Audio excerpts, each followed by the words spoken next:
ರಾಷ್ಟ್ರೀಯ ಹೆದ್ದಾರಿಯಲ್ಲಿ ಲಾರಿಯನ್ನು ಅಡ್ಡಗಟ್ಟಿ ದರೋಡೆ ಮಾಡಿದ 4 ಆರೋಪಿಗಳನ್ನು ಕಾಕ್ತಿ ಪೊಲೀಸರು ಬಂಧಿಸಿದ್ದಾರೆ ಎಂದು ನಗರ ಪೊಲೀಸ್ ಆಯುಕ್ತ ಭೂಷಣ್ ಬೋರಸೆ ಹೇಳಿದರು. ಬೆಳಗಾವಿಯಲ್ಲಿ ಸುದ್ದಿಗಾರರೊಂದಿಗೆ ಮಾತನಾಡಿದವರು, ಬೆಳಗಾವಿ ತಾಲೂಕಿನ ಶಿವಾಜಿ ವಂಟ್ಮುರಿ, ವಿಶಾಲ್ ಮಾಸ್ತಿ, ಭೀಮರಾಯ ಕರಿಕಟ್ಟಿ ಹಾಗೂ ಮಾರುತಿ ಹಂಚಿನಮನೆ ಆರೋಪಿಯನ್ನು ಕಾಕ್ತಿ ಪೊಲೀಸರು ಬಂಧಿಸಿದ್ದಾರೆ ಎಂದರು. 19/6/2025 ಸುಮಾರು ರಾತ್ರಿ 11:50ಕ್ಕೆ ಒಂದು ಹೈವೇ ರಾಬರಿ ಆಗಿತ್ತು.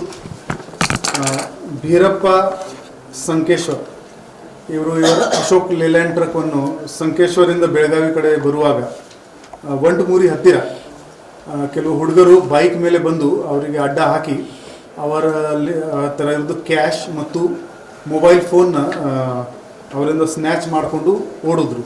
ಅಮೌಂಟ್ ಅಷ್ಟು ಜಾಸ್ತಿ ಇರಲಿಲ್ಲ, ಆದರೆ ಕೂಡ ಇದು ಹೈವೇ ನಮ್ಮ ಡ್ರೈವರ್ಗಳಿಗೆ ಸೇಫ್ ಇರಬೇಕು, ಆ ದಿಕ್ಕಿನಲ್ಲಿ ನಾವು ಈ ಹೈವೇ ರಾಬರಿ ಭಾಳ ಸೀರಿಯಸ್ ಆಗಿ ತೊಗೊಂಡಿದ್ದೀವಿ. ಇದರಲ್ಲಿ 4 ಆರೋಪಿ ನಮ್ಮ ಕಾಕ್ತಿ ಟೀಮ್ ದಸ್ತಗಿರಿ ಮಾಡಲು ಯಶಸ್ವಿಯಾಗಿದ್ದಾರೆ.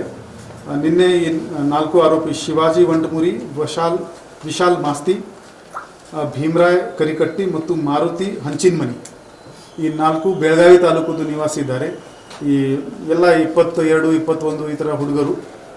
ಇವರಿಂದ 2-3 ಮೊಬೈಲ್ ಕಳ್ಳತನಾಗಿತ್ತು, ಅದು ರಿಕವರಿ ಆಗಿದೆ. ಇವರದು ಅಪರಾಧದಲ್ಲಿ ಏನು ಬೈಕ್ ಇವರು ಬಳಸಿದರು ಅದು ಕೂಡ ರಿಕವರಿ ಆಗಿದೆ ಕಾಕ್ತಿ ಪೊಲೀಸ್ ಸ್ಟೇಷನ್ನಲ್ಲಿ. ಇವರಿಗೆ ಈಗ ರೆಗ್ಯುಲರೈಸ್ ಮಾಡಲಾಗಿದೆ.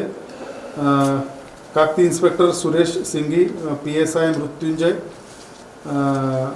ಮಥದ್, PSI ಮಂಜುನಾಥ್ ನಾಯಕ್ ಮತ್ತು ಸಿಬ್ಬಂದಿ MM ವಡೆಯಾರ್, KN ಚಿಪಲ್ಕಟ್ಟಿ, ಕೆಂಪಣ್ಣ ದೊಡ್ಡಮನಿ, ಪರಶುರಾಮ್ ಮತ್ತು ನವೀನ್ ಪಾತ್ರೋ ಈ ಸಿಬ್ಬಂದಿ ಈ ಒಳ್ಳೆ ಕೆಲಸ ಮಾಡಿದ್ದಾರೆ.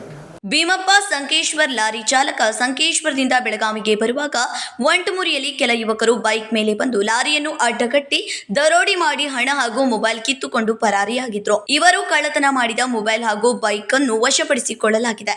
ಈ ಕುರಿತು ಕಾಕ್ತಿ ಪೊಲೀಸ್ ಠಾಣೆಯಲ್ಲಿ ಪ್ರಕರಣ ದಾಖಲಾಗಿದೆ. Vinod Kolkar, KMM Kannada news, Belagavi.